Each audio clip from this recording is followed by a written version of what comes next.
Welcome to the Theo Therapist Podcast, where theologically trained, licensed therapists share health and healing conversations.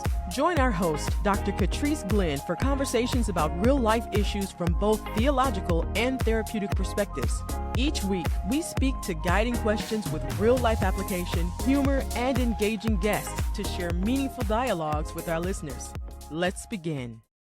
Hello, everyone. Hi. I hope you are having a wonderful 2025.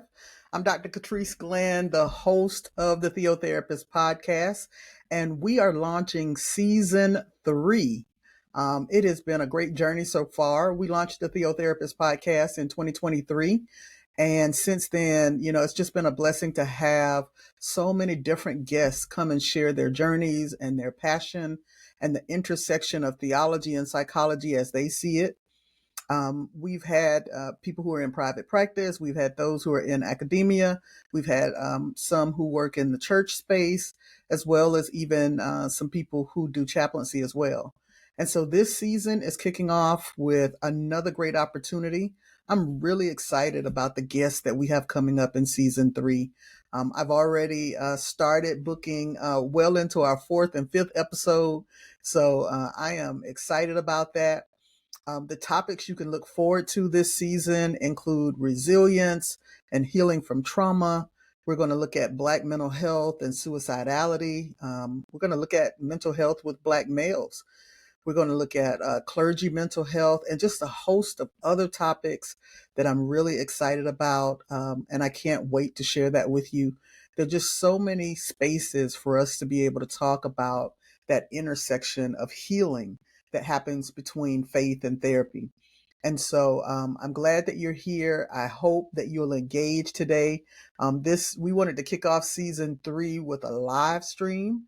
And so we have an opportunity here to let you engage and you share. For those of you who are listening and watching this later, beyond the live stream, we thank you for staying with us. We're going to try to respond to any questions that might come up or anybody that has something that they might want to share. But for the most part, we're going to talk about the topic for today. I do want to give a bit of a disclaimer at the beginning. These podcasts are purely for information and entertainment. This is not a substitute for therapy.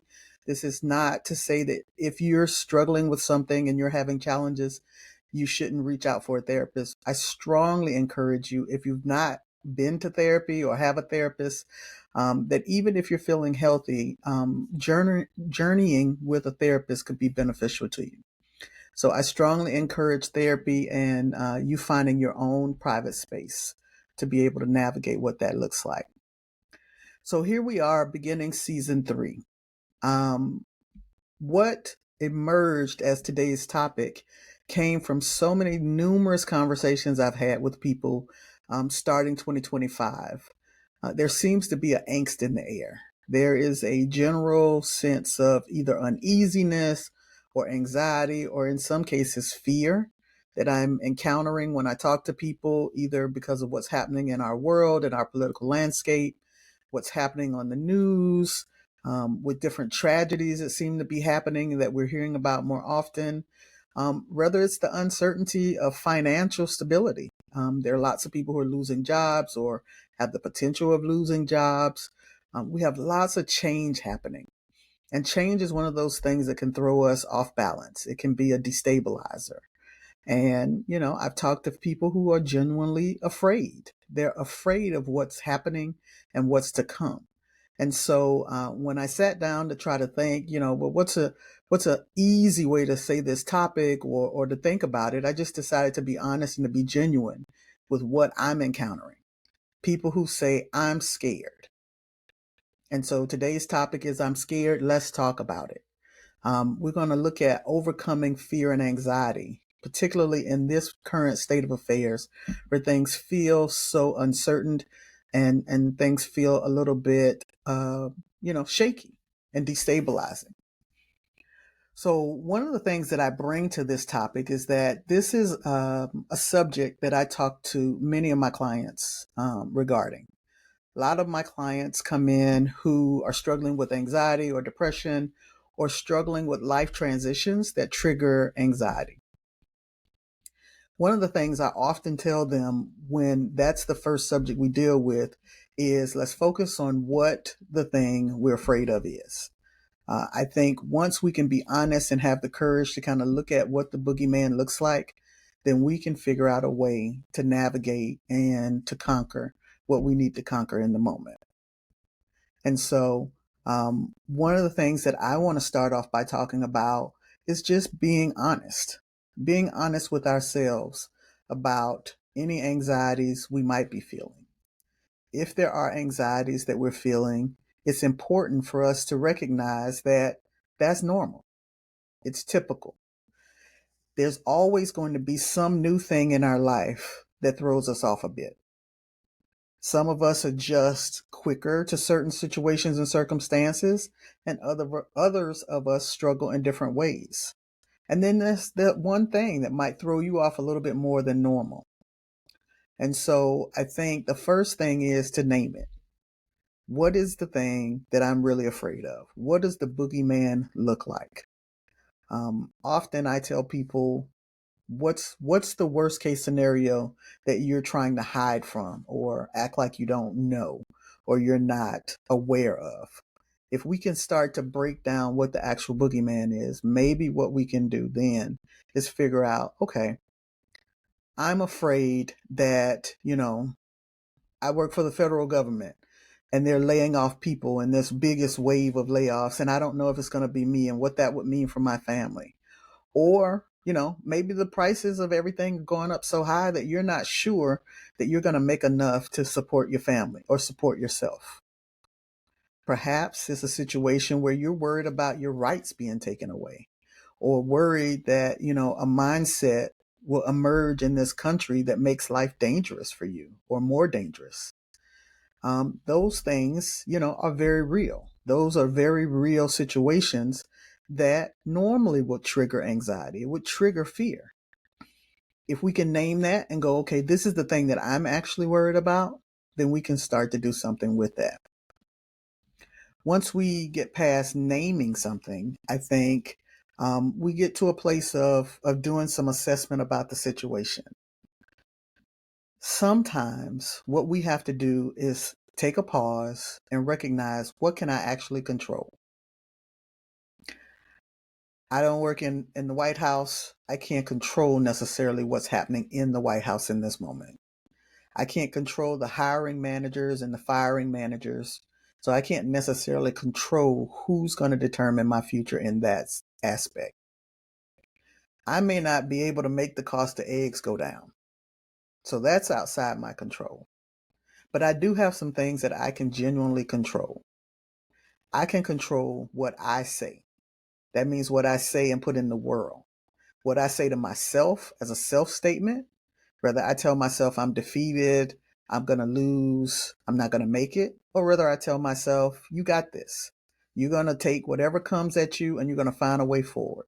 Or whether I tell myself, you are going to overcome everything that's set before you. What we say, we have control over. Beyond that, we also have control over what we do.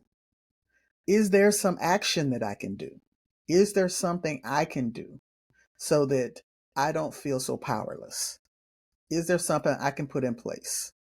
Something I can start doing with my hands or doing with my energy or doing with my intellect that can kind of change the situation that I'm in.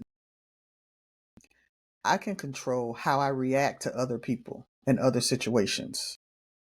Because there are going to be some situations that are they would just blow your mind, but you have to decide how you react to that. I kind of talked to some people and I was like, look, if your blood pressure goes up every time you read a new news article, what's going to happen to you month 3, month 4, month 5? Your blood pressure is going to be skyrocketed because it's going to create this kind of external fear that feels like it's overwhelming. So we can control to a degree how we react to certain information. We also can control what gets in. We can, to a degree, decide who gets to speak into our piece. Like, the side conversations that happen at the water cooler at work or with your friends on the phone or the ones at church. All those little conversations, you can decide to what degree you let the outside noise penetrate into what's going on in your peaceful existence. You also can decide how much intake to take of news and information.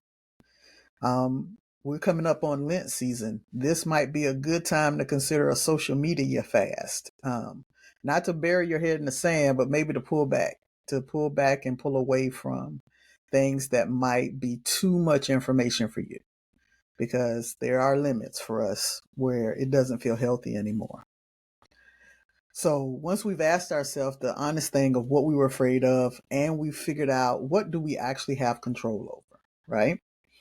Then we have to look at, where's our faith in the midst of this? Sometimes with our faith walks, it is situations like this that really bring to the forefront what our religious coping looks like. The one thing that faith tends to give us is a sense of purpose and a sense of meaning. It gives us language to understand what this looks like. Is this suffering? Is this lamentation? Is this temptation? Like, what is going on in my spiritual life based on what's happening in my external world?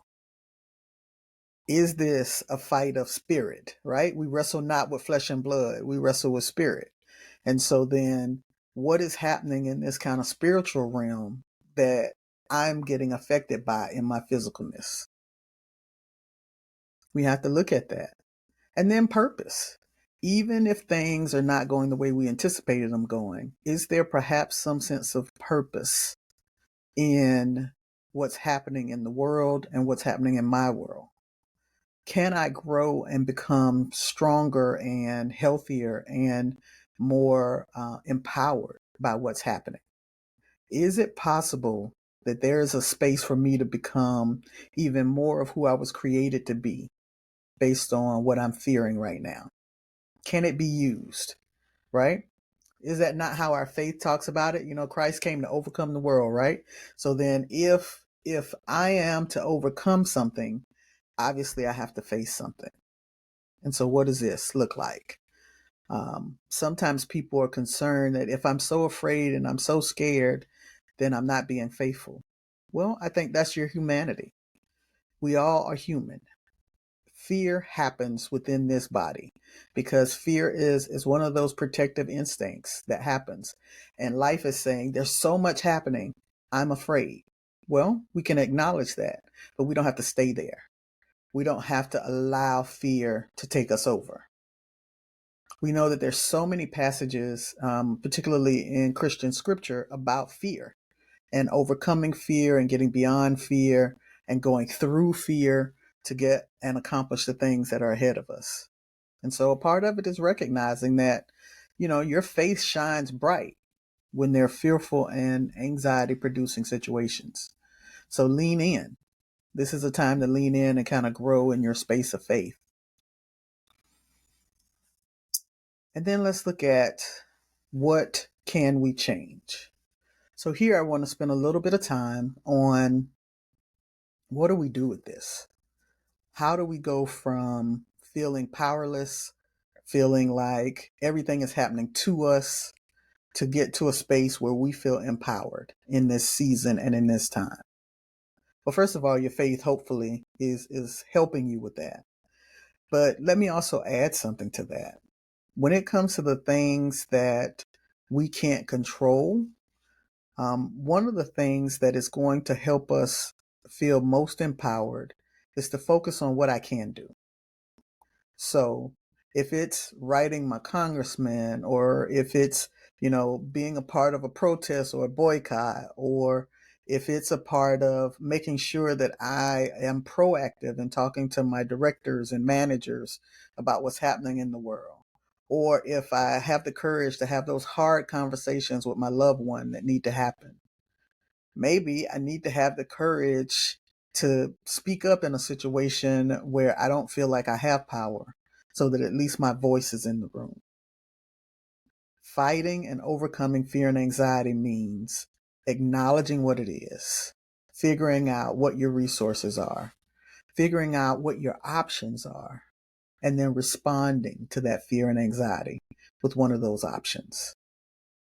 we do have options. Sometimes they're not great. Sometimes they're not what we want. Sometimes they're not the best options, but we do have options. We can choose what to change and what we can do in our effort to change things. So it looks like I haven't gotten any comments yet from those who are watching and listening. I thank you for being here. I want to transition into talking about peace and finding peace. So once we've addressed fear and anxiety and we've looked at, okay, I know what makes me anxious and fearful in this season. I know what's outside my control. I know what I can control. I know how my faith empowers me to overcome the fear and the anxiety. I know that I have meaning and I have purpose that helps me understand what's happening here. Then the next thing is, how do we find and protect our peace? Finding and protecting our peace is kind of the last thing that I would leave you with today, because that's the thing that will help you navigate through all of the seasons of uncertainty that might be ahead of us.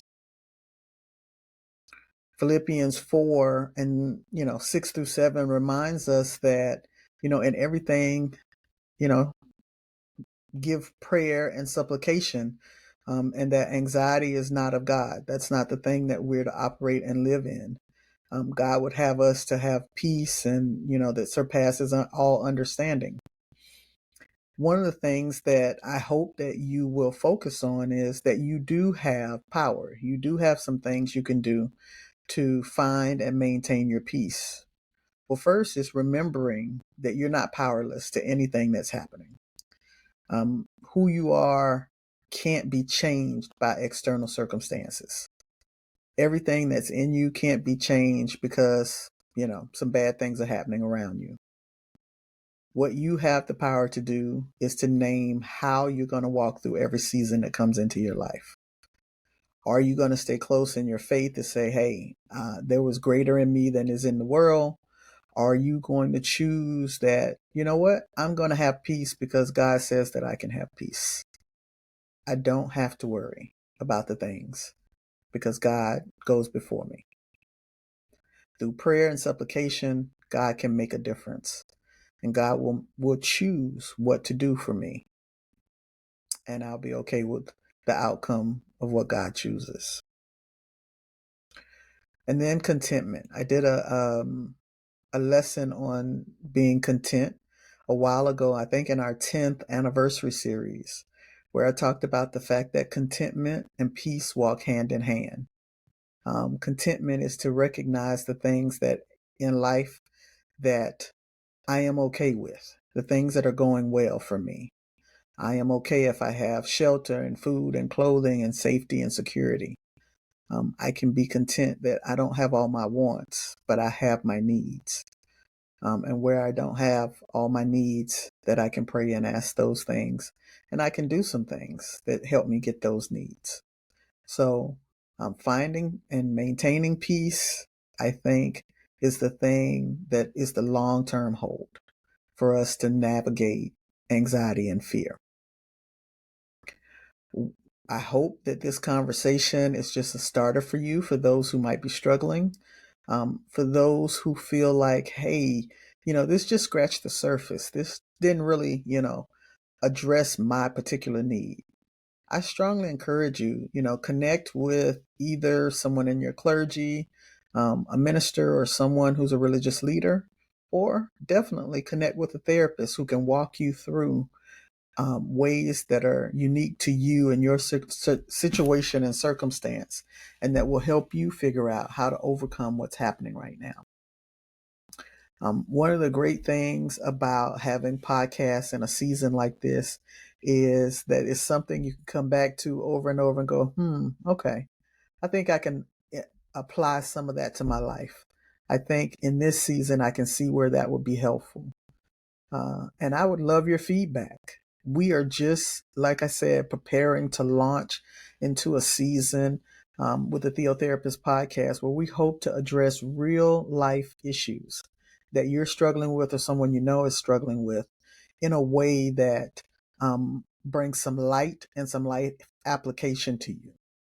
So I want to thank you for taking the time to listen today, for taking the time to come and visit. For those of you who joined via live stream, I thank you for being here. For those who are watching or listening at a later date, I once again thank you for being here. We are definitely set to continue the journey with the Theo Therapist Podcast. Next week, you definitely want to be here, as my guest is actually a former student of mine, and her name is Reverend Leslie Johnson. And she's going to talk about her unique perspective of glam theology. She's the first person I know to connect those.